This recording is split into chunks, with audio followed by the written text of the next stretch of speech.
The space station called Luminara was always busy. Thousands of aliens walked through its long hallways every day. Some came to trade goods. Some came to meet friends. Some were just passing through on their way to distant planets. The station floated in neutral space, belonging to no empire. Welcoming all species who came in peace. Park, Do-hyun walked through the crowded corridors with a toolbox in one hand and a repair order in the other. He was a maintenance engineer, which meant he fixed things that broke. Pipes, wires, air systems, water recyclers. If it stopped working, someone called Do-hyun. He had been doing this job for 3 years now, and he was good at it. He was also human, which meant most aliens ignored him completely. Humans were new to space travel.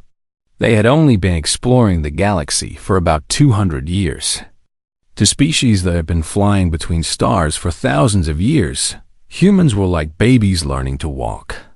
Interesting to watch, perhaps, but not worth taking seriously. Do-hyun did not mind being ignored.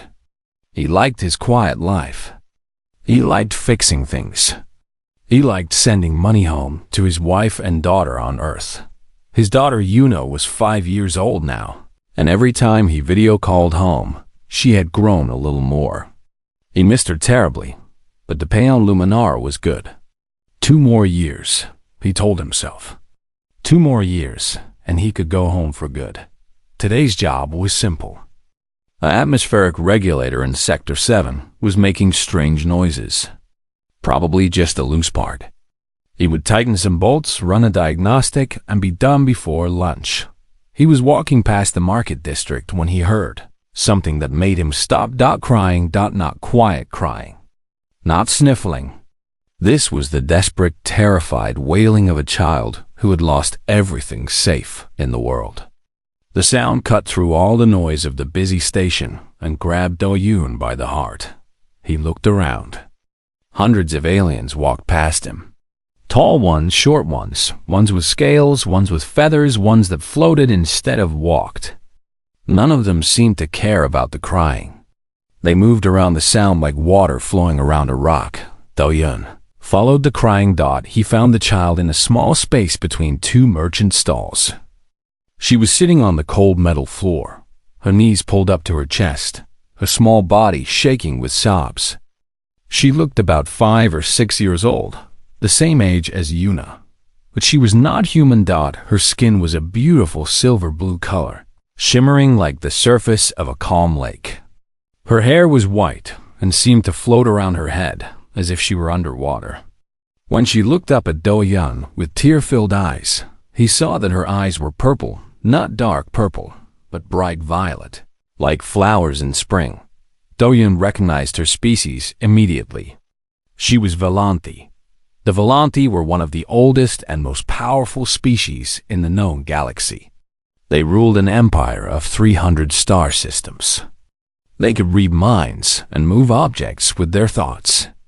Their technology was so advanced that human scientists could not even understand how it worked. They were proud, ancient, and they looked down on younger species the way adults look down on ants. Getting involved with Volanthi could destroy a career. It could start diplomatic incidents. It could cause problems that lasted for decades. None of that mattered to Do-hyun. He saw a scared little girl, alone and crying. He crouched down slowly, making himself smaller, less frightening. "Hello there," he said in a gentle voice. "Are you okay?" The girl looked at him with wide, wet eyes.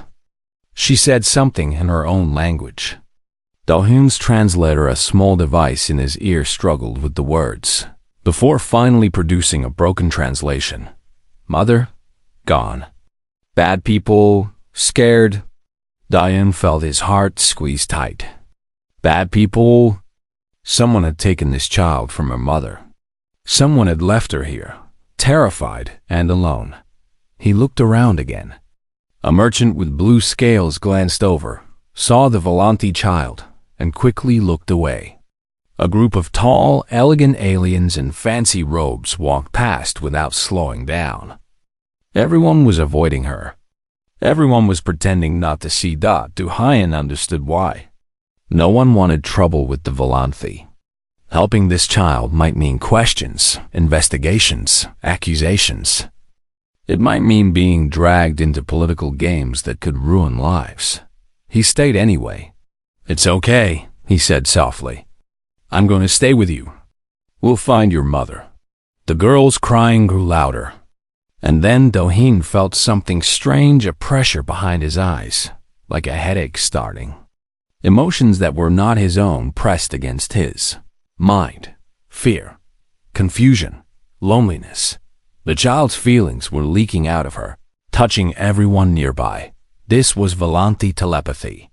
The girl was too young to control it, and her terror was broadcasting like a radio signal.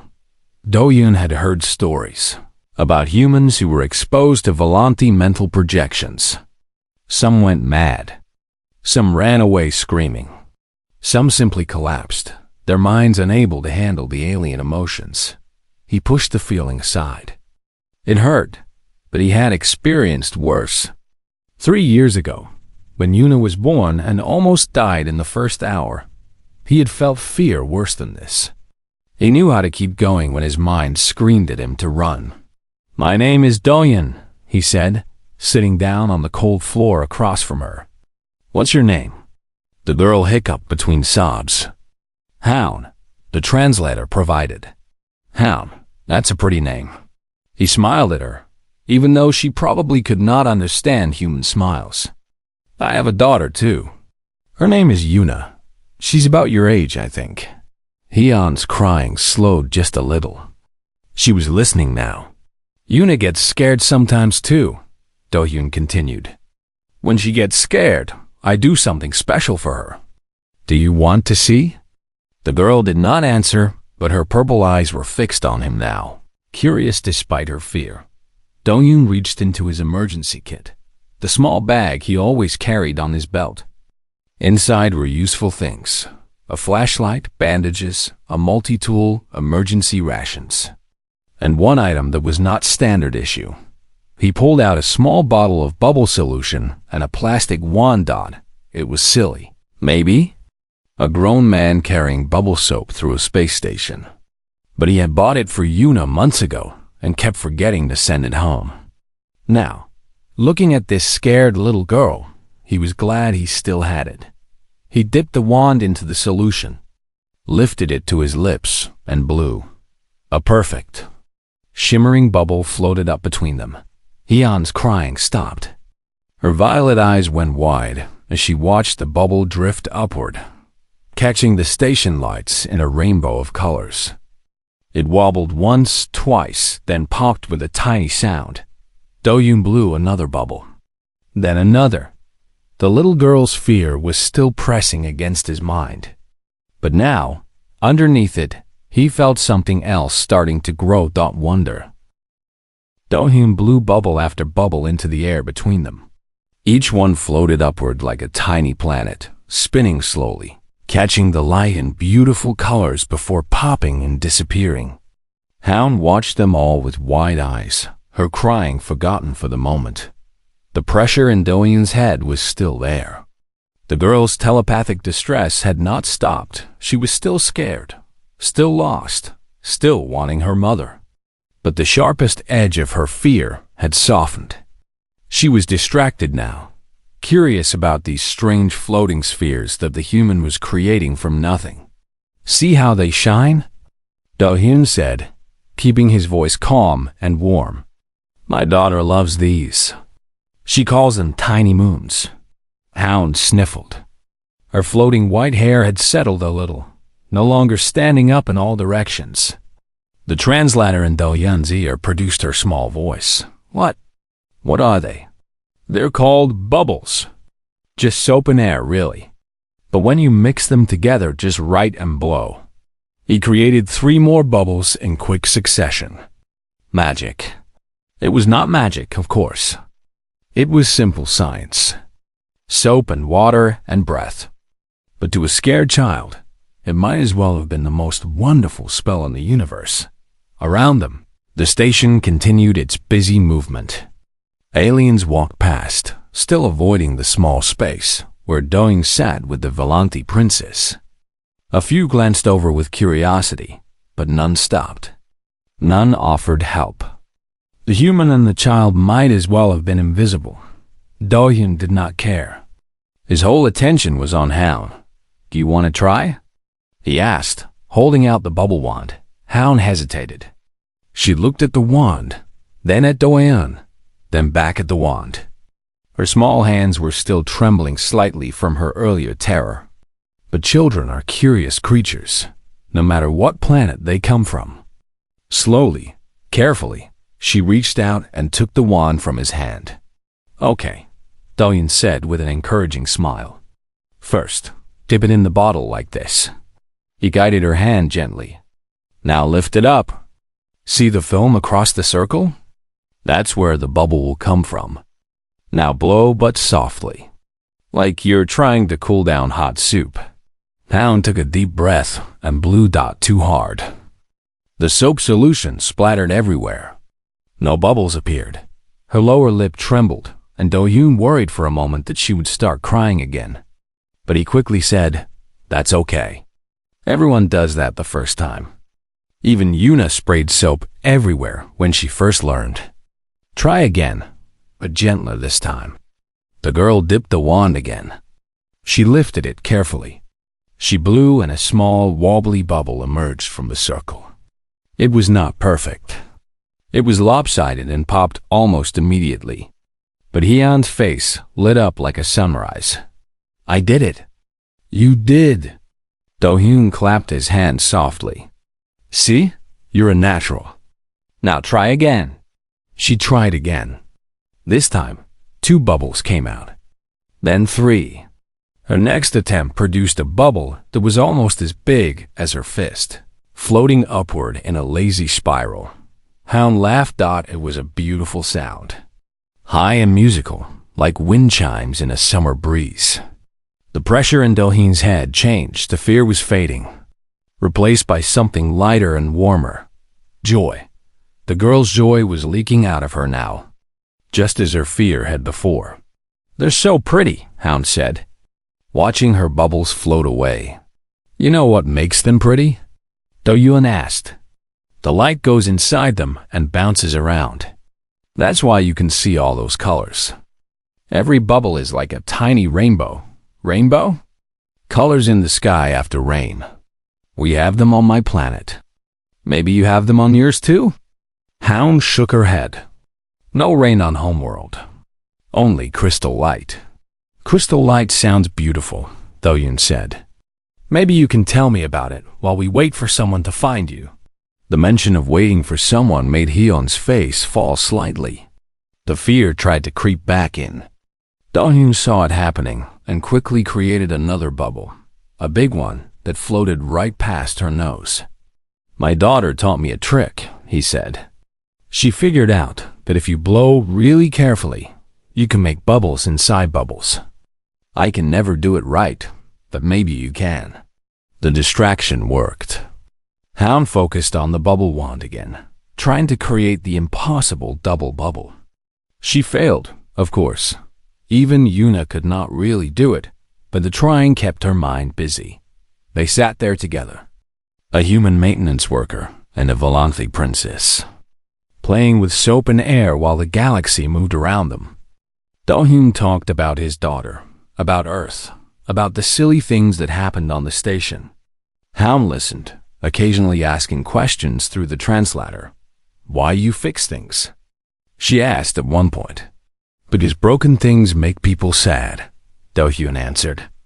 "And I like making people not sad. Mother says fixing is for servants." Do-yoon chuckled. "Well, I am a servant, I suppose. I serve the station and everyone on it. There's no shame in that. Serving others is good work." Haun seemed to think about this. Then she held up a bubble she had just created, watching it shimmer in the light. "You fix things. And you make bubbles. That's right. I like the bubbles better." Do-yoon laughed. "Me too, honestly." Neither of them noticed the figure watching from high above the observation deck on level. 3 overlooked the entire market district. It was a private space, reserved for important visitors who wanted to see without being seen. The windows were one-way glass. People below could not look up and know they were being watched. Empress Sujin of the Volanti Dominion stood at that window, her ancient eyes fixed on the scene below. She had been searching for her daughter for 23 minutes, the longest 23 minutes of her 900-year life. Her personal guards had found Heian's escort team unconscious in a service corridor, their minds wiped of recent memory. Her daughter's tracking device had been disabled. For one terrible moment, Sujin had thought she might never see her child again. But the bond between mother and daughter was stronger than any technology. Sujin had followed that bond like a thread through a maze, and it had led her here to this ordinary section of an ordinary market, where her extraordinary daughter sat on the floor with a human. She watched as alien after alien walked past her crying child. She noted their species, their faces, their deliberate avoidance. There would be consequences for every one of them. The Volanti Dominion did not forget insults. Then she watched the human arrive. She watched him sit down on the cold floor without hesitation. She watched him endure Heian's telepathic distress projections that should have hurt him badly, should have sent him running. She watched him pull out a bottle of soap. She watched him blow bubbles. And she watched her daughter laugh for the first time since the attack. Commander Taiwu appeared at her side. "Your Majesty, the recovery team is in position. We can retrieve the princess immediately." Sujin held up one hand. "Wait, Majesty?" I said wait. Her eyes never left the human below. "I want to see what he does." Taiwu looked confused but obeyed. Together, they watched the human teach a princess how to blow bubbles, completely unaware that the most powerful woman in 300 star systems was studying his every move. Sujin had met thousands of beings in her long life. She had never met one quite like this. Empress Sujin had ruled the Volanti Dominion for 700 years. Before then, she had been a princess herself, learning the arts of war and diplomacy at her mother's side. She had seen empires crumble into dust. She had negotiated with species that could destroy planets. She had survived assassination attempts, rebellions, and wars that had killed billions. Through it all, she had kept her heart as cold as the space between stars. A ruler could not afford weakness. A ruler could not afford sentiment. A ruler who loved too openly gave her enemies a weapon to use against her daughter. Then Hound was born. Her daughter had cracked open something inside her that she had kept sealed for centuries. Love. True. Terrifying, overwhelming love. The kind of love that made her hands shake when she thought about anything happening to her child. The kind of love that made her want to burn worlds if anyone hurt her little girl. When Heian's guards were found unconscious. When her daughter's signal disappeared, Sujin had felt that love turned into something else entirely. Fear. Cold. Choking fear, unlike anything she had felt since her own mother died. Centuries ago, she had mobilized everything. Her entire personal guard. Every security system on the station. Her own telepathic abilities stretched to their limits. Searching for her daughter's mind among millions. And she had found her. Crying alone in a crowded place, surrounded by beings who did not care. Now Sujin watched from above as a human made her daughter smile. A human. One of those young, weak, short-lived creatures that the Volanti barely acknowledged. A maintenance worker, judging by his uniform. The lowest rank. Nobody important. Yet he had done what none of the important people had done. He had stopped. He had cared. "Your Majesty," Commander Taiwu said carefully, "I must ask why we are waiting. The princess should be brought to safety immediately." Sujin did not take her eyes off the scene below. "My daughter is safe right now. She is with someone who means her no harm." He is a human. We cannot know. I can know. Sujin touched her temple. I can feel his emotions from here. There is no deception in him. No greed. No fear for himself. He is genuinely, purely concerned for my daughter's well-being. Taiwu was silent for a moment. That is unusual. Yes. Below, the human was teaching Hound to catch bubbles without popping them. It required very gentle hands and patience. Sujin watched her daughter try again and again, failing each time, but laughing at each failure instead of crying. When did you last see Hound laugh like that? Sujin asked quietly. Taiwu considered the question. At home, Majesty. With her nurses. Perhaps 3 weeks ago? 3 weeks. Sujin's voice was soft. She has been on this diplomatic tour with me for 3 weeks. Surrounded by guards, advisors, servants. Never alone. Always protected. And she has not laughed once. The princess understands her responsibilities. She is 5 years old, Taiwu. She should not have responsibilities. She should laugh and play and be happy. Sujin's hands tightened on the window frame. I have failed her in that. Majesty, do not argue with me. The command was gentle but firm. I have wrapped my daughter in so much protection that I have also wrapped her in loneliness. And when she truly needed help, when she was lost and scared, it was not my guards who saved her. It was not my advisors. It was not any of the powerful beings who surround us daily. She gestured at the scene below. It was a human with a bottle of soap. Taiwu looked uncomfortable. He was a soldier, trained for battle, not philosophy. But he was also loyal, and he tried to understand his empress. Perhaps, he said slowly, that is because the human had nothing to lose. He did not fear political consequences. He did not worry about offending anyone. He simply acted. Yes, Sujin nodded. That is exactly right. He had no power, so he had no fear of losing power. He had nothing to gain from helping Hound, so his help was pure. He did not know who she was, did not know who I am, did not know anyone was watching. She paused. That is the rarest thing in the universe, Taiwu. Kindness given freely, with no expectation of reward. Below, Hound had finally caught a bubble without breaking it. It sat on her palm, shimmering and fragile, for 3 whole seconds before popping. She squealed with delight and immediately tried again. The human was smiling. Not a formal smile, not a polite smile. A real smile, warm and genuine, as if making a lost child happy was the best thing that had happened to him all day. Sujin felt something shift inside her.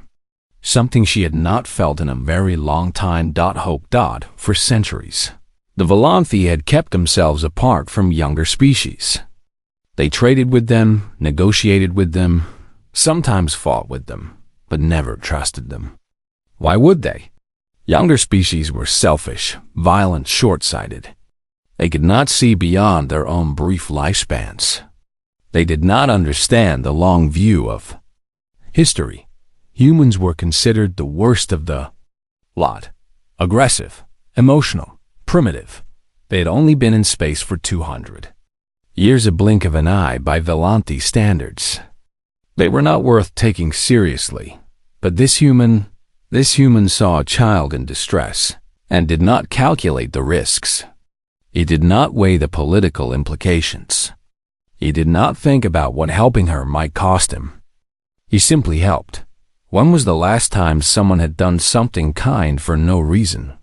When was the last time Sujin had seen pure goodness, untouched by politics or ambition or fear? She could not remember. We will retrieve my daughter now, she said finally. But carefully. I do not want the human frightened. He has done nothing wrong. Taiwu bowed. As you command, Majesty. How do you wish him treated? Sujin considered the question. The human had touched a member of the royal family, normally a death sentence. He had been alone with the princess for almost half an hour. Suspicion would be natural, but she had seen the truth in his heart. She had felt the warmth of his intentions. "He will be treated as an honored guest," she said. "Bring him to me after Haon is secure. I wish to speak with him personally." Taiwu's eyebrows rose. A personal audience with the Empress was a privilege reserved for planetary leaders and high diplomats, not maintenance workers. "Yes, Majesty," he said, because one did not question the Empress twice. Sujin looked at the human one more time. He was showing Haon how to make small bubbles dance in the air by waving her hands around them. Her daughter was giggling, her earlier terror completely forgotten. "Humans," Sujin murmured to herself. "Perhaps we have been wrong about them." She turned from the window and walked toward the lift. Behind her, Commander Taiwu signaled the guards to move into position. Below, still unaware of everything that was about to change, Do-hyun blew another bubble and watched a little girl smile. Do-hyun was teaching Haon how to blow bubbles in different sizes when the world changed around them. One moment, the market corridor was busy with normal traffic. Aliens of all kinds walked past, going about their business, ignoring the human and the child in their quiet corner. The next moment, the crowd scattered like fish fleeing a shark. Do-hyun looked up and saw soldiers. 20 Velanthi guards in gleaming ceremonial armor appeared from every direction. They moved in perfect formation, their weapons drawn, their faces hidden behind blank silver masks. The air around them seemed to crackle with power. Every other being in the area was running away as fast as they could. Do-hyun's heart stopped. His hand holding the bubble wand froze in mid-air. This was it. He had been found with a Velanthi child. He did not know what the punishment for that was, but he was sure it was not pleasant. Maybe they would arrest him. Maybe they would execute him on the spot. Maybe they would do something worse done, but instead of thinking about himself, he thought about Haon. She had just stopped being scared. She had just started to smile again. And now armed soldiers were surrounding her. Their weapons pointed at the small space where she sat. Without thinking, Do-hyun moved. He stepped in front of Haon, putting his body between her and the guards. It was a stupid thing to do. Foolish. Pointless. Those weapons could vaporize him in an instant. He could not protect anyone from anything. But his body moved anyway, the same way it would have moved if Yuna was in danger. Some instincts went deeper than fear. "It's okay," he said over his shoulder to Haon. "Don't be scared. I think these are your people. They're here to take you home." Haon clutched the bubble wand tightly. Her voice came out small and shaky. "Stay." Do-hyun's heart broke a little at that single word. This girl had just met him. They had been together for less than an hour. But in that hour, he had become safe to her, maybe the only safe thing in a frightening situation. "I'm here," he said. "I'm not going anywhere." The guards did not attack. They formed a perfect circle around them, weapons ready, but they did not fire. They were waiting for something, or someone. The crowd parted one final time. She walked through the opening like light cutting through darkness. Even before Do-hyun saw her clearly, he knew she was important. The air itself seemed to bow before her. The guards straightened even more than they already were. Every being in sight stopped and stared. Empress Sujin was taller than Do-hyun by a head. Her silver blue skin glowed softly, as if lit from within. Her hair flowed down her back like liquid starlight, moving without any wind. Her violet eyes, the same shade as Hyun's, but infinitely older, held centuries of wisdom and power. She wore no crown. She did not need one. Everything about her announced what she was: queen, ruler, empress of 300 star systems, the most powerful woman Do-hyun had ever seen in his life. She stopped 3 meters away and looked at him. Do-hyun knew he should do something. Bow, kneel, fall on his face, beg for mercy, something. but his body refused to move. He stood there like a statue, still half-turned to shield Hound, still holding the ridiculous bubble solution in his hand. Silence stretched between them. The guards waited. The universe seemed to hold its breath. Do-hyun's brain finally kicked into gear. He had to say something. Something diplomatic. Something respectful. Something that would not get him killed. What came out of his mouth was, "She's really good at these." He held up the bottle of bubble solution. Immediately, he wanted to take the words back. Of all the stupid things to say to an alien empress, commenting on her daughter's bubble-blowing skills was probably near the top of the list. But it was too late now. The words hung in the air between them. Natural talent, Do-hyun continued, because apparently his mouth had decided to dig his grave even deeper. The trick is breathing out slow. She figured it out really fast. Empress Sujin stared at him. The guards stared at him. Hound peeked around his legs. Still holding the bubble wand. Silence. Then. Impossibly, the Empress's lips curved upward. Just a little. Just enough to be called a smile.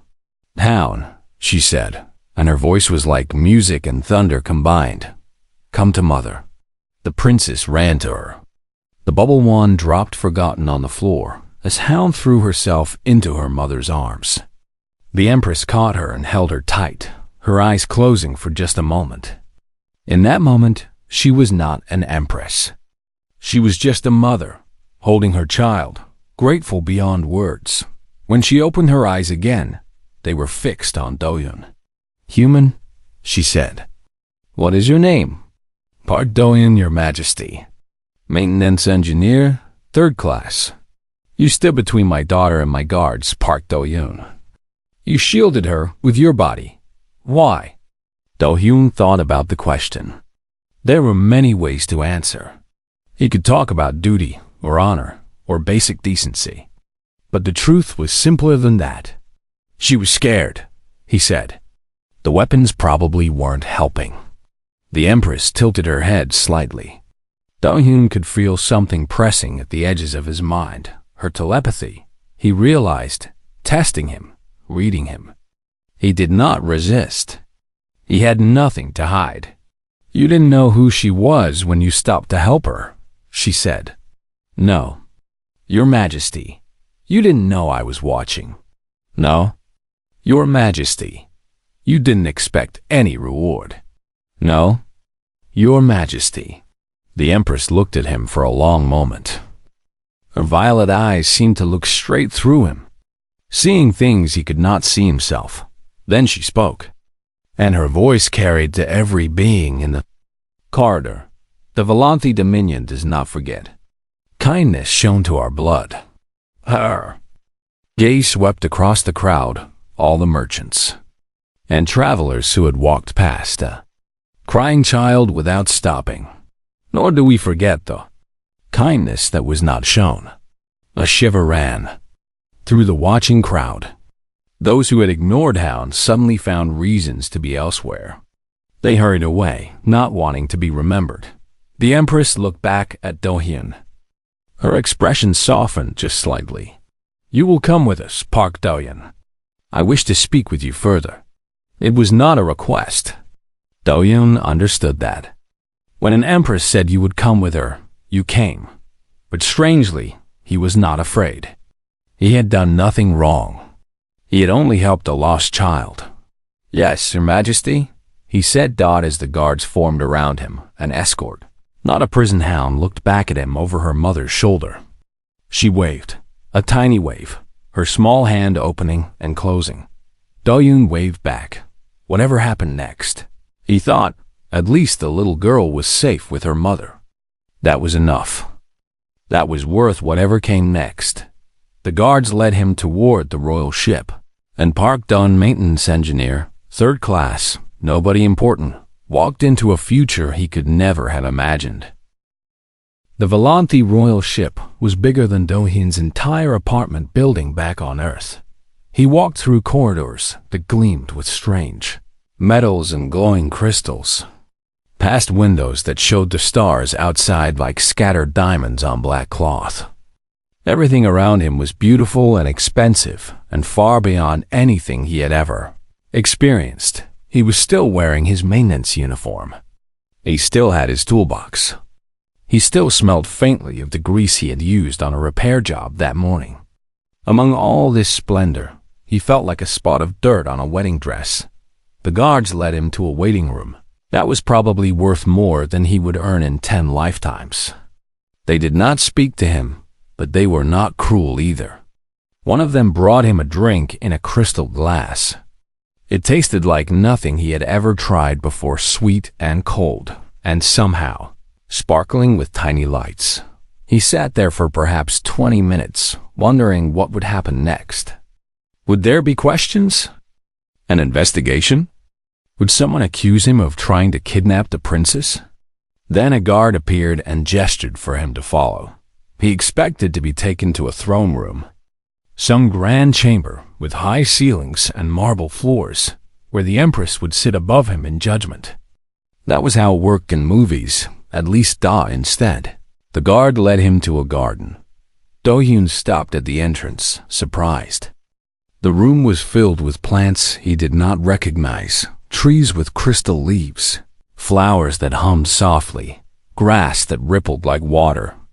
Artificial sunlight filtered through a transparent ceiling, warm and gentle. A stream ran through the center, bubbling over stones that glowed with inner light.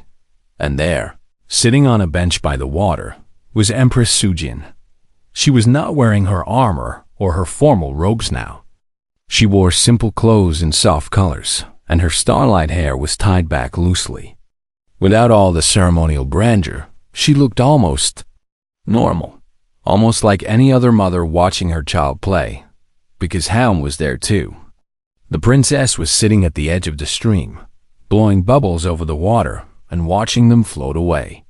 She still had the wand from before. Someone must have retrieved it for her. "Park Do-hyun," the empress said. "Come, sit." He sat where she indicated, on the bench beside her. Not across from her, not below her. Beside her, like an equal. "Do you know why the others did not help my daughter?" Sujin asked without looking at him. Her eyes were on Haun. "Because she's Volanthi," Do-hyun answered honestly. "Getting involved with your people is complicated. Dangerous, maybe. People are afraid of making mistakes that could hurt them later." "Yes," the empress nodded slowly. "We are ancient and powerful. We could destroy any of them with a thought. They fear us." She paused. "You did not fear us. I'm not very smart, Your Majesty." "On the contrary." Now she turned to look at him. "I have met thousands of diplomats, leaders, warriors, and scholars in my 900 years. Every one of them wanted something from me. Power, favor, protection, wealth. They calculated every word, every action, every smile. Nothing was ever given freely. Everything was a transaction." She looked back at Haun, who was giggling as she chased a bubble across the garden. "You wanted nothing. You helped my daughter because she was scared, and that was enough reason for you." Do-hyun was quiet for a moment. Then he said, "My daughter got lost once. In a market on Earth, just 5 minutes. But it felt like forever. I was running everywhere, calling her name, trying not to panic. And then I found her. She was with an old woman who sold vegetables. The woman had seen Yuna crying and had held her hand and told her stories until I arrived." He smiled at the memory. "I never saw that woman again. Never got her name. But I never forgot what she did. She didn't have to stop. She didn't have to care. But she did anyway." He shrugged. "You don't forget that. You pay it forward." Empress Sujin studied him with those ancient violet eyes. "Humans have been part of the galactic community for 200 years. In that time, your kind has been dismissed as primitive, aggressive, too young to matter, too weak to respect. That sounds about right, Your Majesty. And yet," she gestured toward her daughter, A human saw my child in distress and stopped. A human endured her telepathic distress, which should have broken your mind, because a little girl was scared. A human made her laugh with soap and air. She was quiet for a long moment. When she spoke again, her voice was thoughtful. I have decided that the Volante's view of humanity has been incomplete. You are not children to be ignored. You are something we have not seen in a very long time. What's that, Your Majesty? Kind. She smiled, and in that moment, she looked almost human herself. The galaxy has forgotten kindness. It remembers strength, cunning, ambition, but somewhere along the way, we forgot that the true measure of a species is not how they treat the powerful, but how they treat the helpless when no one is watching. Dayan did not know what to say. He had never thought of himself as representing all of humanity. He was just a man who fixed pipes and missed his daughter. You will return to your station, Sujin said. You will go back to your work, your life, your family. But know this, my daughter will remember the human who blew bubbles to calm her fear.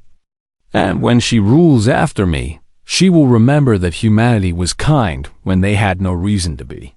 She stood, and Dayan quickly stood with her. Thank you. Your Majesty, he said, bowing Dot as he turned to leave. A small voice called out, Dayan.